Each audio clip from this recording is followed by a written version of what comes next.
सभी को good morning. आज हम लोग कक्षा 10 के रसायन विज्ञान का अध्याय 1 रासायनिक अभिक्रिया तथा समीकरण के महत्वपूर्ण ऑब्जेक्टिव प्रश्नों का अध्ययन करेंगे जो बोर्ड परीक्षा 2023 के लिए महत्वपूर्ण है। हमारा पहला प्रश्न है, संगमरमर का रासायनिक सूत्र है।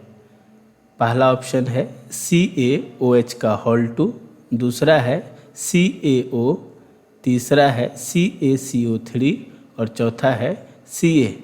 CaOH का OH का होल 2 का जो हिंदी नाम है वो कैल्शियम हाइड्रोक्साइड होता है। CaO को हम लोग कैल्शियम ऑक्साइड बोलते हैं, CaCO3 को कैल्शियम कार्बोनेट बोलते हैं और Ca को कैल्शियम कहते हैं। तो संगमरमर का जो सही रासायनिक सूत्र है वो है ऑप्शन सी, CaCO3। हमारा अगला प्रश्न है, निम्नलिखित में कौन ऑक्सीकारक है। पहला ऑप्शन है हमारा H2, दूसरा ऑप्शन है CO, तीसरा ऑप्शन है H2S और चौथा ऑप्शन है Cr। तो इसमें जो ऑक्सीकारक है वो हमारा ऑप्शन सी है, H2S। हमारा अगला प्रश्न है, LPG से गैस रिसाव का पता किससे लगता है। LPG गैस अगर कभी लीकेज होता है तो उसका पता हमें कैसे चलता है कि LPG गैस का रिसाव हो रहा है। इसके लिए हमारे पास 4 ऑप्शन है। पहला है अमोनिया, दूसरा है एथिल मरकैप्टर, तीसरा मीथेन, चौथा इनमें से कोई नहीं। तो इसका जो सही आंसर है वो होगा ऑप्शन बी, एथिल मरकैप्टर। हमारा अगला प्रश्न है, LPG के मुख्य घटक कौन कौन हैं। LPG के मुख्य घटक कौन कौन हैं, इसके लिए हमारे पास 4 ऑप्शन है। Option a propane 57%, option b butane 41% और ऑप्शन सी ए और बी दोनों, और ऑप्शन डी में दिया हुआ इनमें से कोई नहीं, जो कि सही आंसर होगा हमारा ए और बी दोनों, ऑप्शन सी, क्योंकि LPG के मुख्य घटक प्रोपेन और ब्यूटेन दोनों मिलकर बने होते हैं। हमारा अगला प्रश्न है, CNG के कौन कौन अवयव हैं। तो CNG के अवयव के लिए हमारे पास ऑप्शन पहला ए है मीथेन, ऑप्शन बी है इथेन, ऑप्शन सी है प्रोपेन और चौथा ऑप्शन हमारा सभी है, जो कि हमारा सही उत्तर ऑप्शन डी है, क्योंकि CNG के अवयव मीथेन भी होते हैं, इथेन भी होते हैं और प्रोपेन भी होते हैं। हमारा अगला प्रश्न है, वह न्यूनतम तापक्रम जिस पर कोई पदार्थ जलना प्रारंभ करता है तो इसे उस पदार्थ का क्या कहा जाता है। ऑप्शन ए दहन ताप, ऑप्शन बी ज्वलन ताप, ऑप्शन सी ए एवं बी दोनों और ऑप्शन डी में लिखा हुआ है इनमें से कोई नहीं, जिसका सही आंसर जो होगा वो होगा ऑप्शन बी ज्वलन ताप। हमारा अगला प्रश्न है, जब कोई पदार्थ विघटित होकर या अन्य पदार्थों से क्रिया कर भिन्न गुण वाले, यहाँ पे गुण होगा, गुण वाले पदार्थों का निर्माण करता है तो उसे कहते हैं। ऑप्शन ए है रासायनिक परिवर्तन, ऑप्शन बी रासायनिक अभिक्रिया, ऑप्शन सी भौतिक परिवर्तन, ऑप्शन डी इनमें से कोई नहीं, जो कि हमारा सही उत्तर जो होगा वो होगा ऑप्शन बी रासायनिक अभिक्रिया। हमारा अगला प्रश्न है, द्रव्यमान के संरक्षण के सिद्धांत के अनुसार क्या होता है। ऑप्शन ए द्रव्यमान का नाश नहीं होता है, ऑप्शन बी द्रव्यमान का निर्माण नहीं होता है, ऑप्शन सी उत्पाद तत्वों में कुल द्रव्यमान अभिकारक तत्वों के कुल द्रव्यमान के तुल्य होता है, और ऑप्शन डी हमारा इनमें से सभी, जो कि हमारा सही उत्तर है ऑप्शन डी। ऑप्शन डी हमारा सही उत्तर है। अगला प्रश्न है, रासायनिक अभिक्रिया के दौरान किसी पदार्थ में ऑक्सीजन का योग कहलाता है। ऑप्शन ए अपचयन, ऑप्शन बी उपचयन, ऑप्शन सी संक्षारण और ऑप्शन डी इनमें से कोई नहीं, जो कि हमारा सही आंसर होगा उपचयन। हमारा अगला प्रश्न है, सूर्य प्रकाश की उपस्थिति में पौधे CO2 और जल से अपना भोजन ग्लूकोज तैयार करते हैं, यह कौन सी अभिक्रिया है। ऑप्शन ए विस्थापन, ऑप्शन बी विघटन, ऑप्शन सी अवक्षेपण और ऑप्शन डी प्रकाश रासायनिक, जो कि हमारा सही आंसर ऑप्शन डी होगा, प्रकाश रासायनिक। हमारा अगला प्रश्न है, मैग्नीशियम रिबन को वायु में दहन कर मैग्नीशियम ऑक्साइड प्राप्त किया जाता है, तो इस ऑक्साइड का रंग कैसा होता है? ऑप्शन ए लाल, ऑप्शन बी काला, ऑप्शन सी उजला, ऑप्शन डी भूरा। हमारा सही उत्तर ऑप्शन सी है, उजला। हमारा अगला प्रश्न है, निम्न में कौन अवकारक है? Option a H2, option b CO, option c O2, option d H2O, जिसका हमारा सही उत्तर होगा ऑप्शन ए H2। हमारा अगला प्रश्न है, बाजार में बिकने वाले चिप्स की थैली में से ऑक्सीजन निकाल कर उसमें कौन सी गैस भरी जाती है?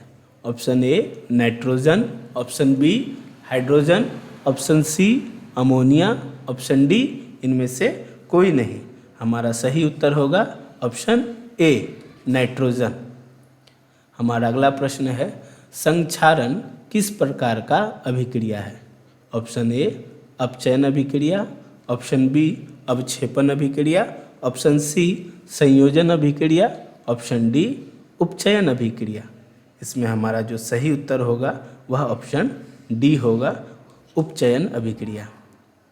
हमारा अगला प्रश्न है, उपचयन अपचयन अभिक्रिया को कहते हैं।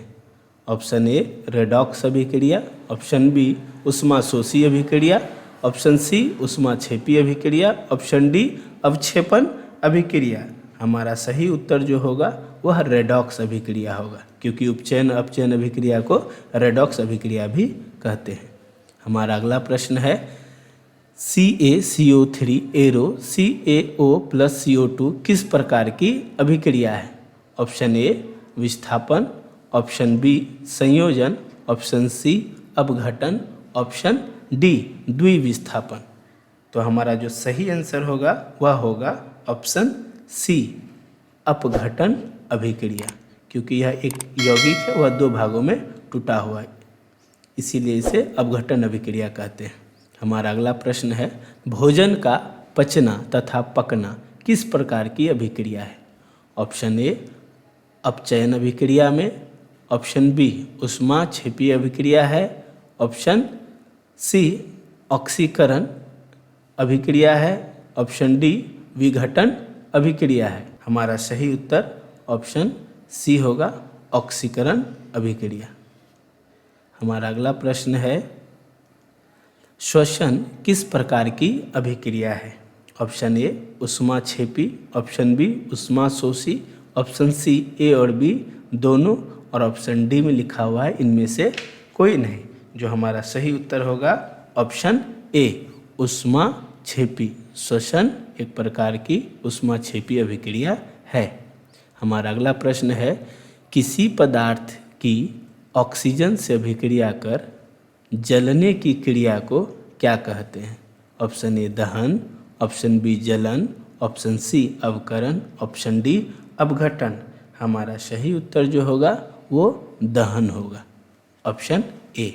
हमारा अगला प्रश्न है, वैसी रासायनिक अभिक्रिया जो एक ही दिशा में अग्रसर होती है उसे कहा जाता है? ऑप्शन ए अनुत्क्रमणीय, ऑप्शन बी उत्क्रमणीय, ऑप्शन सी संयोजन और ऑप्शन डी अपघटन। हमारा सही उत्तर ऑप्शन ए होगा, अनुत्क्रमणीय। हमारा अगला प्रश्न है, वे अभिक्रियाएं जिनमें अभिकारकों के बीच आयनों का आदान प्रदान होता है उन्हें कहते हैं? ऑप्शन ए वियोजन अभिक्रिया, ऑप्शन बी संयोजन अभिक्रिया, ऑप्शन सी द्विविस्थापन अभिक्रिया, ऑप्शन डी इनमें से कोई नहीं। हमारा सही उत्तर जो होगा वह होगा ऑप्शन सी द्विविस्थापन अभिक्रिया। हमारा अगला प्रश्न है, साग सब्जियों का विघटित होकर कंपोस्ट बनना किस प्रकार की अभिक्रिया है? ऑप्शन ए अवक्षेपण, ऑप्शन बी ऊष्माक्षेपी, ऑप्शन सी ऊष्माशोषी, ऑप्शन डी संयोजन। जिसमें हमारा सही उत्तर होगा ऑप्शन बी, ऊष्मा क्षेपीय अभिक्रिया। हमारा अगला प्रश्न है, निम्न में कौन सूर्य के प्रकाश में अपघटित हो जाता है? हमारे पास 4 कंपाउंड्स है। Option a NaBr, option b KClO3, option c KBr, option d AgBr। हमारा जो सही उत्तर होगा वह ऑप्शन डी होगा, AgBr। हमारा अगला प्रश्न है, ऐसा समीकरण जिसमें तीर के चिन्ह के दोनों ओर तत्वों के परमाणुओं की संख्या समान नहीं हो, क्या कहलाता है? पहला ऑप्शन संतुलित समीकरण, दूसरा असंतुलित समीकरण, तीसरा पूर्ण समीकरण, चौथा अपूर्ण समीकरण। हमारा सही उत्तर ऑप्शन बी होगा, असंतुलित समीकरण। हमारा अगला प्रश्न है, सिल्वर क्लोराइड का रंग क्या है? ऑप्शन ए पीला, ऑप्शन बी हरा, ऑप्शन सी काला, ऑप्शन डी नीला। तो सिल्वर क्लोराइड का रंग कैसा होता है? इसका सही उत्तर होगा ऑप्शन बी, हरा। अगर आपको यह वीडियो अच्छा लगा तो लाइक, सब्सक्राइब और कमेंट जरूर करें।